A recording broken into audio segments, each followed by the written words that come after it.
Happy Hump Day. Good morning and welcome. It's the Patriot Radio News Hour live again on this Wednesday, February.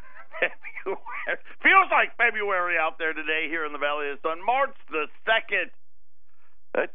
I'm going to tell you right now, I wish I brought my jacket. It's probably only going to be like 80 degrees outside today here in the Valley of the Sun. I think tomorrow it may only be in the 70s. I know for a lot of you out there, like, what are you talking about? That'd be gorgeous. It's still not, as long as it doesn't rain. It actually, at my house, yesterday I said there's no way it's raining or going to rain tomorrow. It actually rained at my house last night for a little while. It just made everything dirty is pretty much all it did. But the weather dropped down. It's beautiful. It's wonderful. And here in Arizona, people got the long sleeves out. The jeans are on. And we're going to pretend like summer isn't coming. Gold's up. Silver's up. We wait for the Federal Reserve. Well, they're just going to release a little statement. No press conference. No one's expecting a whole lot of anything. We had earnings out from Apple, Snapchat, Taco Bell. None of them were great. Snapchat, Taco Bell were really bad. Apple was not great. Don't believe what you necessarily hear. If you're only reading the headlines, you're going to miss it. But what was great about Apple, they're buying back $100 billion of their own stock. See, that tax cut program's working great. Actually, you know what's so funny is Apple has been a large buyer of Treasury. Because remember what I always tell all of you, okay? Big government and big business doesn't leave their money in the bank. They only have what they need, day to day. Because they know, hey, when the bank goes under, right, we only get $250,000 too, right? So they buy, bonds. That's what they do. Apple, first time in years, first time since the last time we gave them a tax break to bring money over, that they are now a net seller of bonds, so they can go back and enrich themselves and buy back $100 billion worth of their own stock. That was kind of the news of the day. And then let me tell you though, Taco Bell and Apple were very similar. Sales in China were down big for both companies. I hope that's not a sign to come, but both Taco Bell and Apple had big trouble selling products in China. Both same-store sales, Taco Bell down like 5 or 6%. Apple iPhones, a big drop in iPhone demand in China. So we'll have to keep all of our eyes on that as we wait for the Federal Reserve announcement. Nothing's expected to be done whatsoever, but they're probably going to give maybe an update on the inflation problem, right? They don't want to admit stagflation, but that's really what it is. We're going to have Ron Paul today. They dusted him off. He was on CNBC. We'll play that interview for you. Of course, our toll-free number, 800-951-0592. The website at allamericangold.com, where, by the way, that the Ron Paul interview, that's on the website as well. So if you're not able to, if you missed that, you can go out to allamericangold.com and get the interview there in its entirety as we talk about what's next. And Ron Paul, of course, talking about all the debts and all of those things. We had another major announcement from the Treasury Department. We remember last quarter they made the big announcement of, hey, by the way, we've got to increase the amount of debt we're selling every week.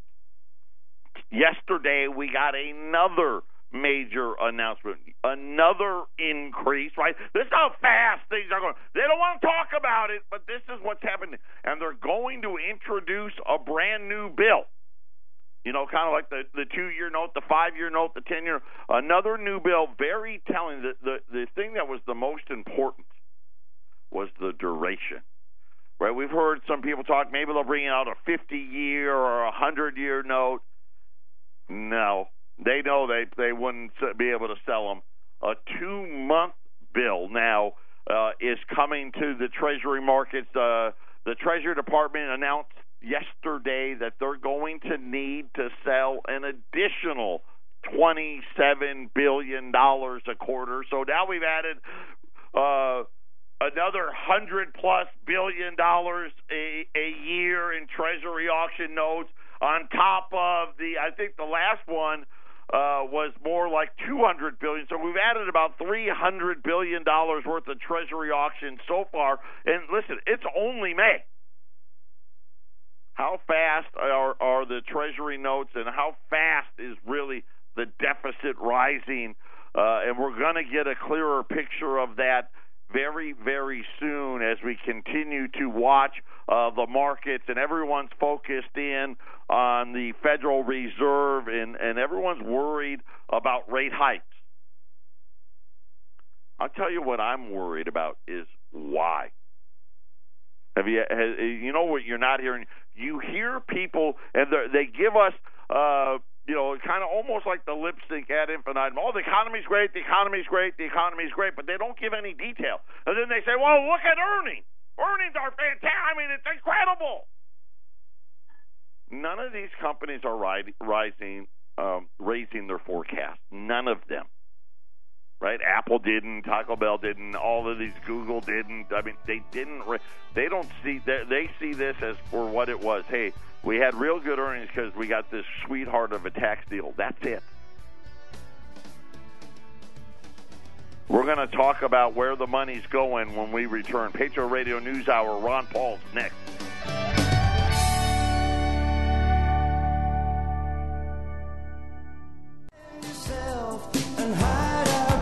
Cellar. By now the fighting will be close at hand.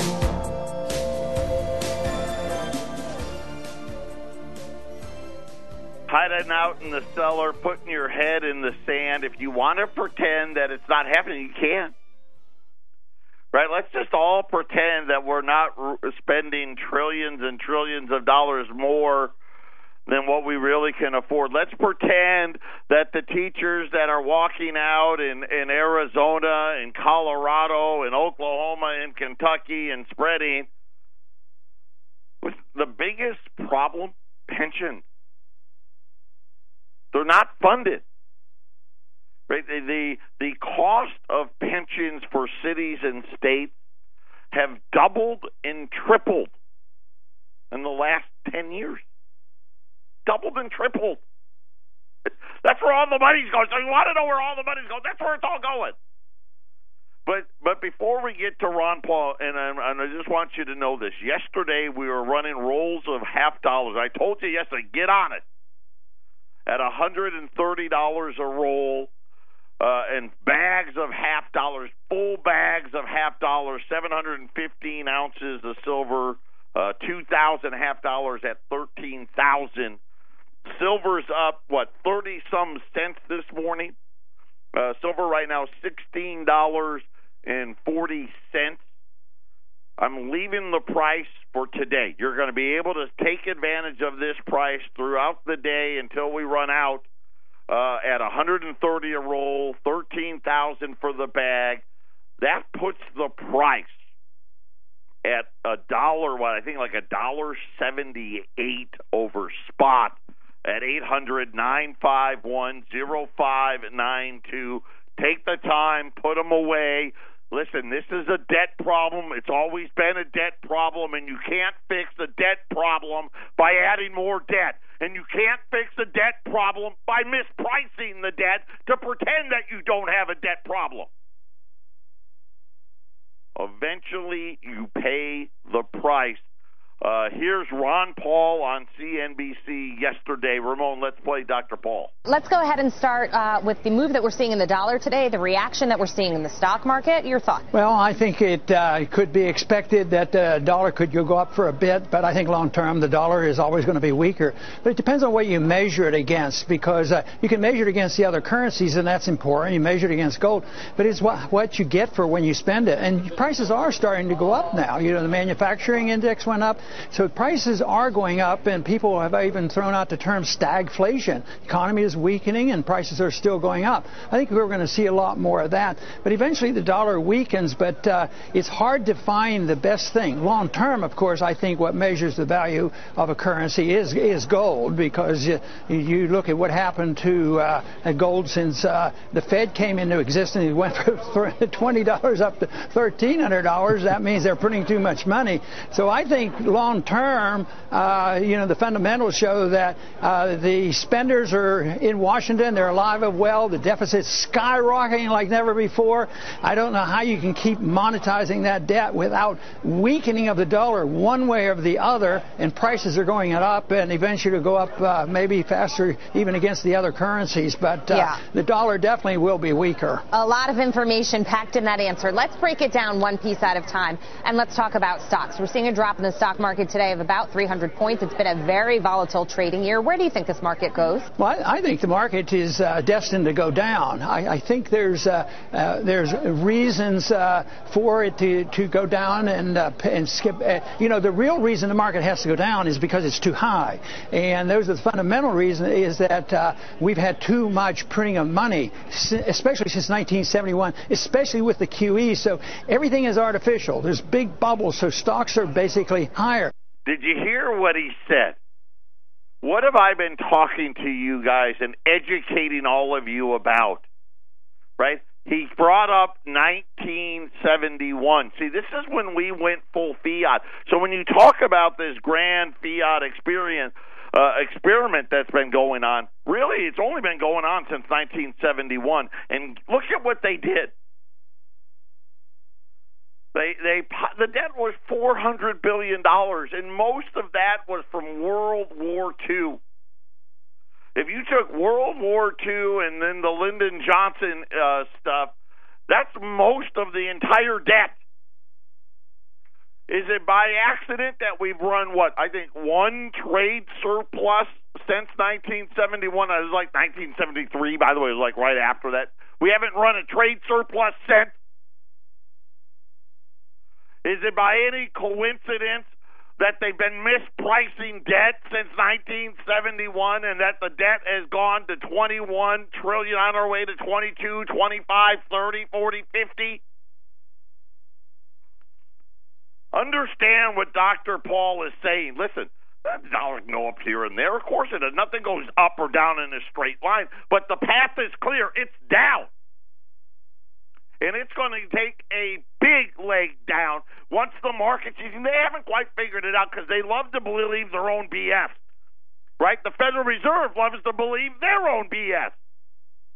Look at all the crashes, 87, the tech bubble, 06, 07. Now we're getting ready for another one. It's all the same thing, right? They come in, they manipulate, they massage the numbers, they change the equations, they change the formulas, all in a ruse to pretend that they're doing great work. And yet, you know what? Everybody in America wants to be a teacher right now because we all want to walk out too because we need more money too. Everybody out there is working 2 and 3 jobs, and if you're not working 2 or 3 jobs, well, you're fortunate.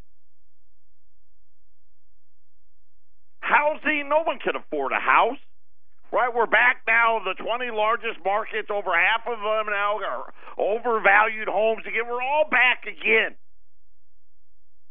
Right, and we don't understand. Most people don't want to be educated. Most people want to believe that finance it's too difficult to understand. It's not. It's a simple problem. We printed too much money. Ramon, back to Dr. Paul.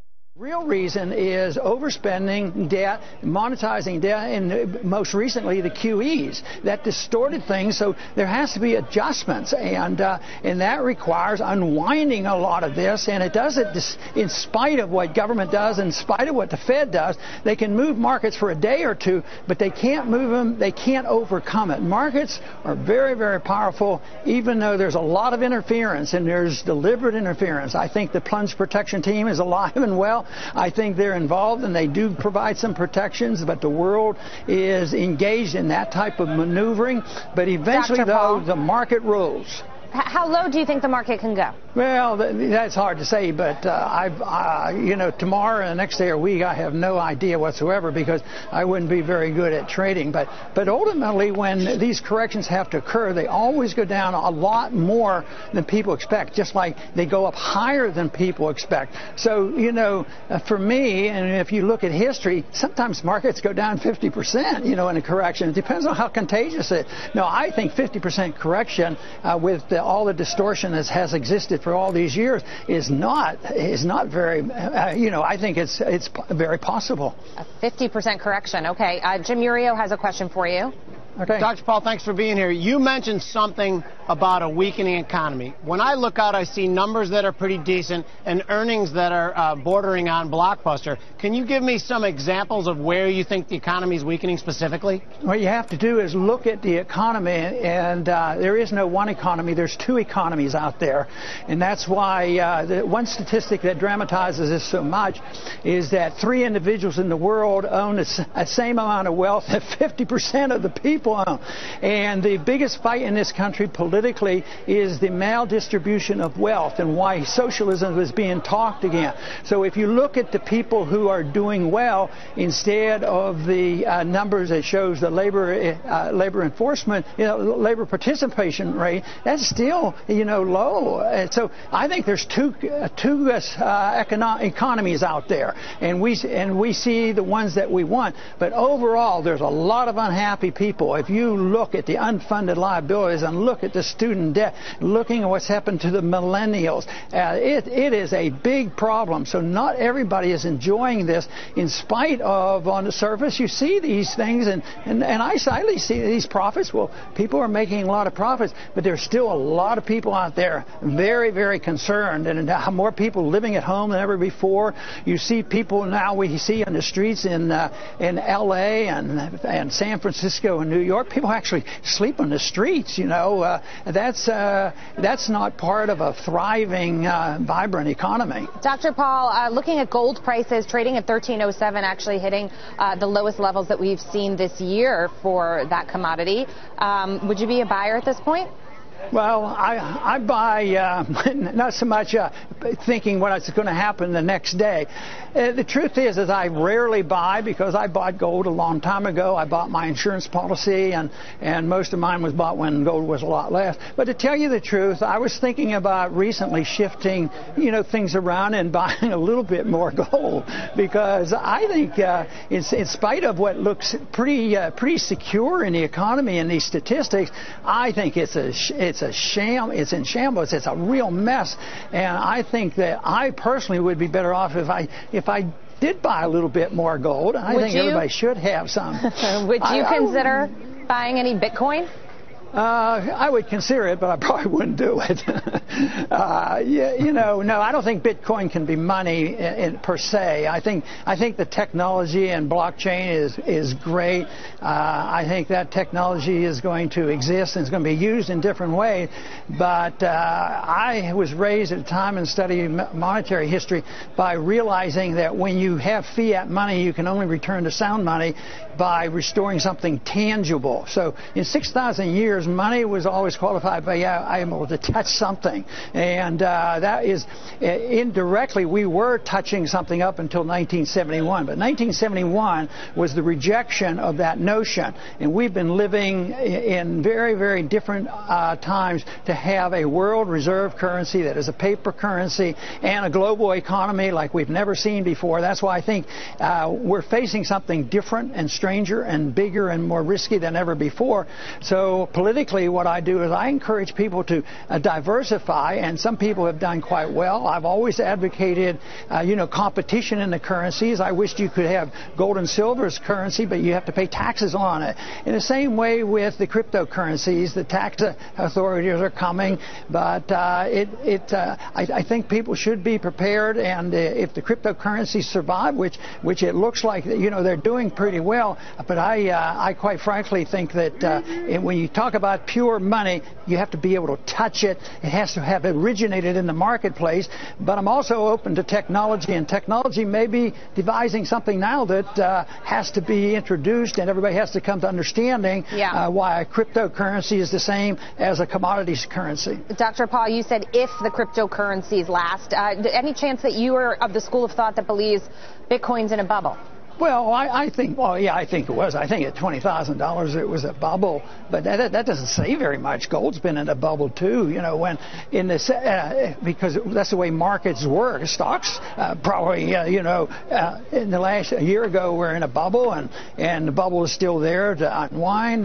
But when gold went from $35 an ounce quickly in the 70s up to $800, I called that a bubble, and I thought, holy man, what's going on? And I was a true believer in gold and predicted and expected, gold to do that. So, a bubble means distortion, and you have gross distortions when you lose your ability to measure value, and that's what the problem is with a fiat currency. It's sort of like the builders have lost control of measuring things. They no longer have a yardstick or a measuring rod, and you can't build a building that way. So you can't build an economy long-lasting if you don't have an accurate measurement. So that's why you need something that is tangible so that you can measure it, and I think that's where we come up short. Think about what he just said about measuring. Right? We've lost the ability to measure. What are we measuring the dollar against? And you think about what I've told you. Who's done that? That's what the Federal Reserve has taken away, right? They mispriced it, so they're trying to keep us from having the ability to actually measure. But eventually, the markets are going to figure it out. Patriot Radio News Hour. We'll be back right after the break.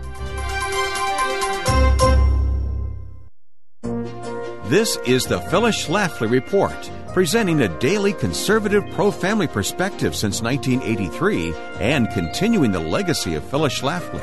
Now, from the Phyllis Schlafly Center Studios, Ed Martin. The massive caravan of immigrants marching towards the U.S. southern border in April was expected to stop near Mexico City for 2 days while they attended workshops led by volunteer lawyers to learn about their options for legal protections in the United States. During the Obama administration, lawyers would coach illegal migrants who didn't speak English to keep repeating the English phrase, credible fear. When people show up at our border claiming credible fear of persecution in their home country, they are treated as refugees with a right to stay here indefinitely until their claims are adjudicated. As ridiculous as it sounds, Trump tweeted April 2nd, the laws of our country do not easily allow us to send those crossing our southern border back where they came from. A whole big wasted procedure must take place. If those people truly have a credible fear in Honduras or Guatemala or El Salvador, why didn't they apply for asylum right where they were in Mexico? Under international law, according to a ruling of the European Court of Justice last year, migrants must seek refuge or claim asylum in the first safe country they reach. In this case, that's Mexico. Fortunately, the Trump administration has tightened the requirements for would-be refugees and expedited the processing of their claims. But there's still a huge backlog of refugee cases from the Obama administration. Trump needed to pressure Mexico to cut off the caravan before it got here. The renegotiation of NAFTA gave Trump leverage, as he tweeted on April 3rd. Mexico is making a fortune on NAFTA. With all of the money they make from the United States, hopefully they will stop people from coming through their country and into ours, at least until Congress changes our immigration laws. The alleged rights of illegal aliens knows no bounds, it seems. In March, an Obama-appointed federal judge entered a sweeping order that teenage girls who illegally cross our southern borders without their parents have a constitutional right to an abortion in the United States, even if abortions are illegal in her home country. This is illogical, especially because American teenagers in Texas, for example, cannot get an abortion without parental consent. This has been the Phyllis Schlafly Report with Ed Martin, president of Phyllis Schlafly Eagles. What's the latest on building the wall to protect our southern border? To the liberal media, it's a joke, but the crisis of illegal aliens is no laughing matter. At PhyllisSchlafly.com, we're asking serious questions regarding what to build, who's paying for it, and how best to deploy our military. Go to PhyllisSchlafly.com and join us again for the Phyllis Schlafly Report.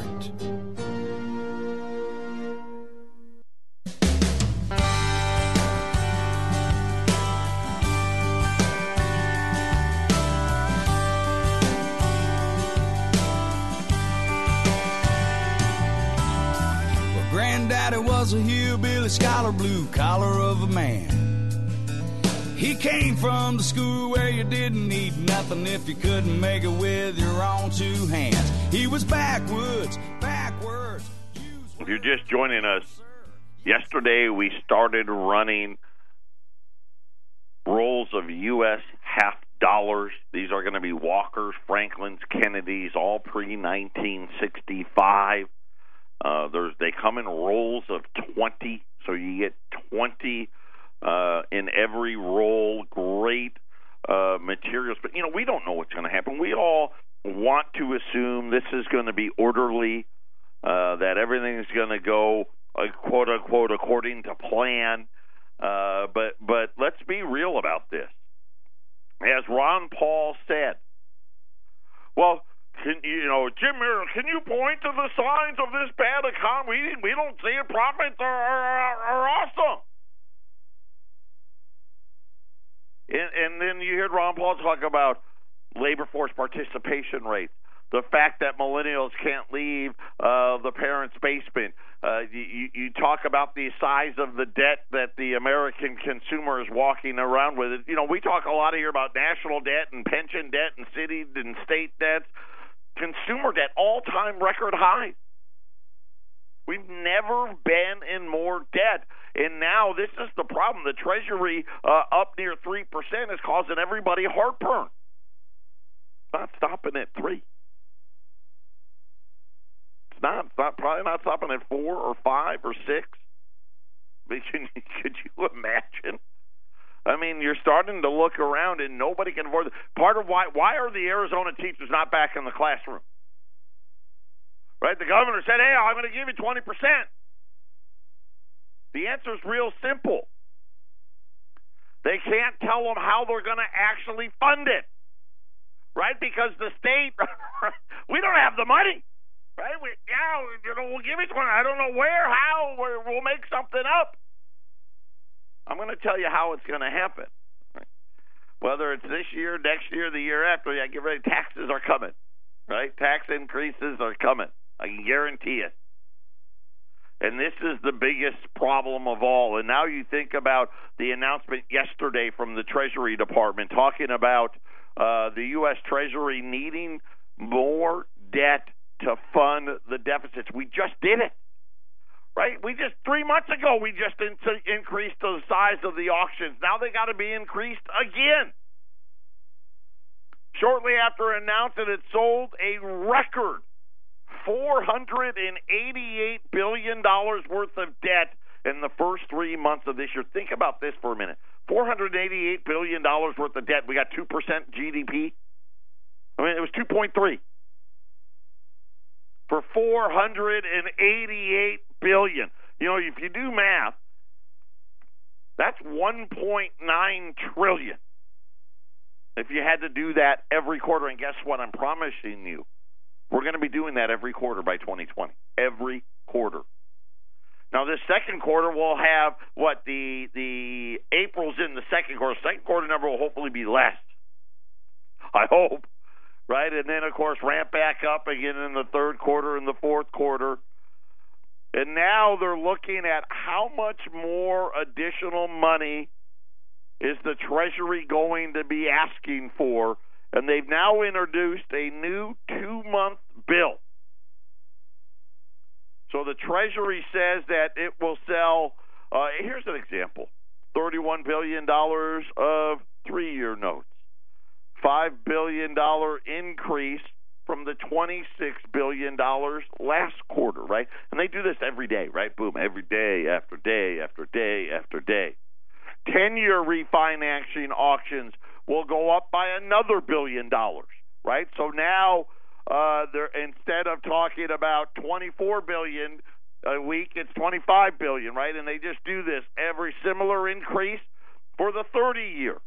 right? So the 30-year, they're going to add another $1 billion to that one every week, to $17 billion.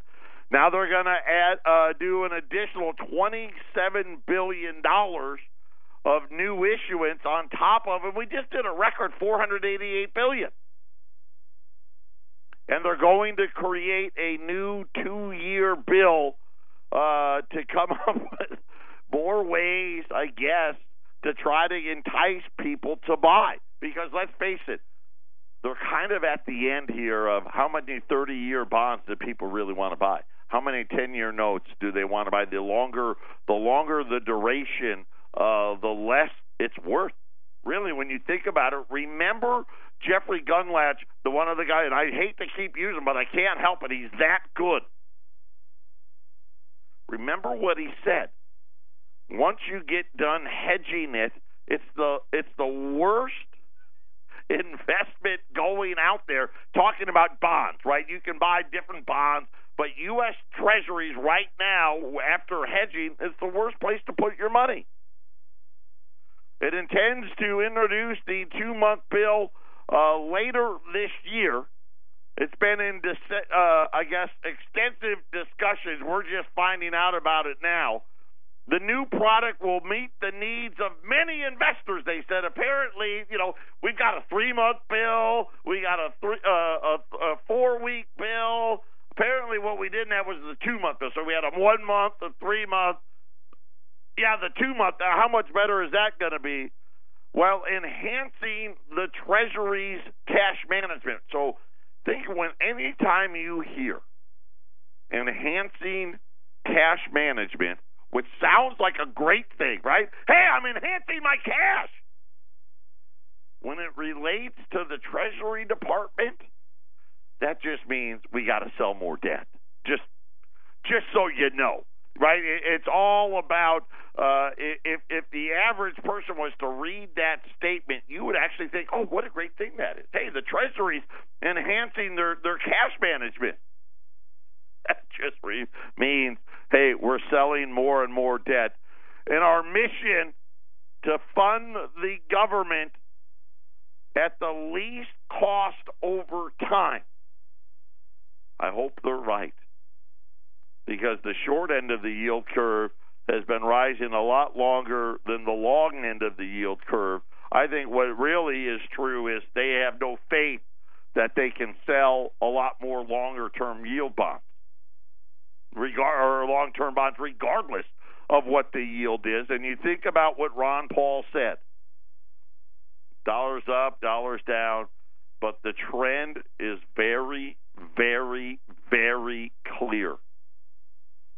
The dollar has been falling since 1971. Not in a straight line, right? They always manipulate. They hide. We don't have real price discovery. You know when you got real price discovery? When you fill up your car and get for gas. That's price discovery for you and I.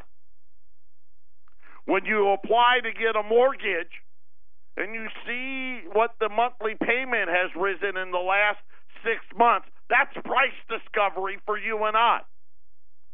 When your insurance company raises your premiums, that's price discovery for all of us.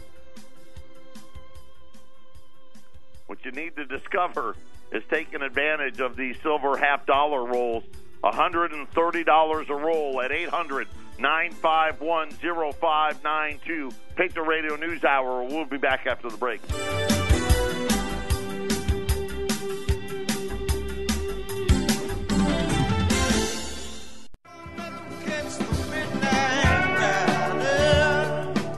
We got 2 lines open. Rolls of silver $half. We're looking at like $1.80 over spot right this second. Just it's incredible opportunity to buy silver this close to spot. Don't pass it up. We're down to our last 200 rolls. So we started yesterday with 500 rolls. This is the last 200 rolls that we have on this offer. 800-951-0592. rolls of U.S. silver $half pre-1965, and there's going to be a mix of them. There's going to be Walkers, Kennedys, Franklins. But, hey, at this cheap over spot, it really doesn't matter. Every roll's got 7.15 ounces of silver in it. You get 20 $half in a roll, so you're paying $6.50 on a 50-cent piece. Right, again, just what used to be 50 cents is now $6.50. Right, that just gives you an idea of what the Federal Reserve has done. 800-951-0592. We got the last 200 rolls of silver $half at $130 a roll. If you want the whole bag, a whole bag's 100 rolls of $half, $13,000 delivered at 800-951-0592. That is the toll-free number. And listen, if you've never done business with us before, here's where I'm going to make you some promises. Okay, number one, you're going to get your product. Number two, you're going to pay the $130. I don't care what happens. Some go up $1 today, $1 tomorrow, $5 the next day. You're still paying $130 a roll. We're not going to call you. We don't call our customers ever. The only time we call our customers, some of you out there, hey, will you call me when you get my check? Will you call me when you ship? We'll do that. That's it. No unsolicited phone calls from us ever. And when you call, we actually want you to buy the special. We're not going to say, oh, you don't want all of that, and put you into, the old bait and switch game and put you into some, rare really rare, which really isn't rare, three-headed buffalo nickel. We're not doing that.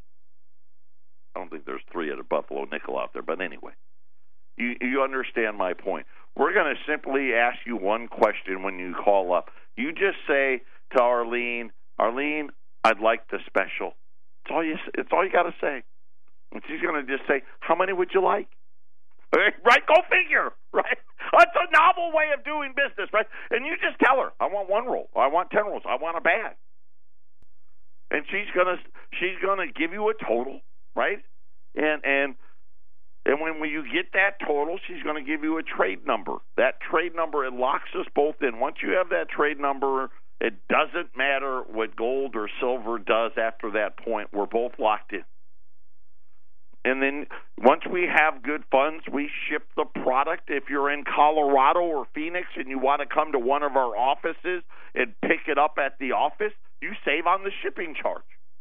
And we can do that for you. Colorado, for those of you, maybe some of you out there don't know, we've got a brand new office opened at the KHNC studios in Johnstown. Right, so all you Colorado people, I know a lot of you out there are like, well, if I only buy a roll or two after shipping, it's not worth it for me. Now you don't have to pay shipping anymore in Colorado. You can go right to the studios there in Johnstown and pick it up there. All this stuff, though, you call the 800 number, you order it here, and then we simply, everything we do, by the way, for those of you that want to come in and pick up, and I don't care if you're buying this special or if you're buying $1 million worth of gold or whatever it may be, we value privacy here. We don't sell your names to anybody. We're not a coin store of any kind. You can come in, or we do everything by appointment, so you can conduct your business privately and not have to worry about other people seeing what it is that you're doing. And we do that at both locations. Everything's by appointment, so you can conduct your business privately, ask any questions, do any of those things, and that's it. And think about it. We've been doing this 23 years, complaint-free, not a one.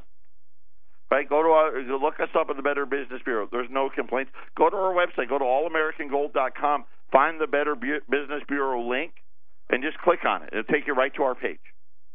Right? And there's only one way you get that, is because we do what we say we're going to do. And all of our customers, here's what I love about our customers. You guys do too.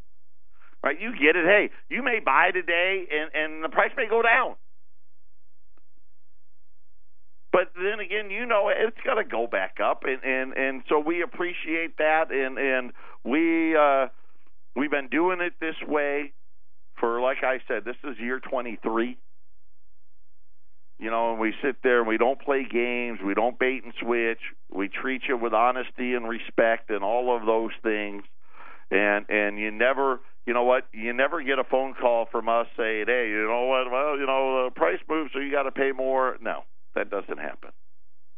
800-951-0592. Again, we're back to 3 lines open. So just stay on hold.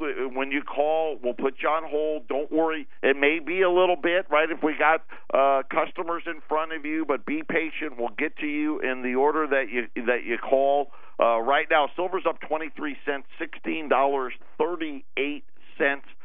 So we're right at $1.80 over spot for rolls of pre-1965 half dollars, the Walkers, Franklins, and Kennedys at 800-951-0592. Before the break, and we were talking about the second time this year that the Treasury has announced, hey, guess what? We got to sell more debt, right? And then now we're in this vicious cycle of more debt. Got to sell more debt. Got to sell more debt. Got to sell more debt.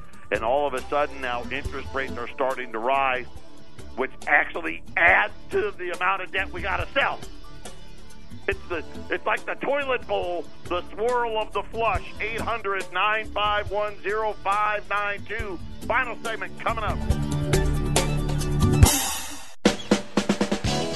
Final segment, Patriot Radio News Hour. Polar bears are in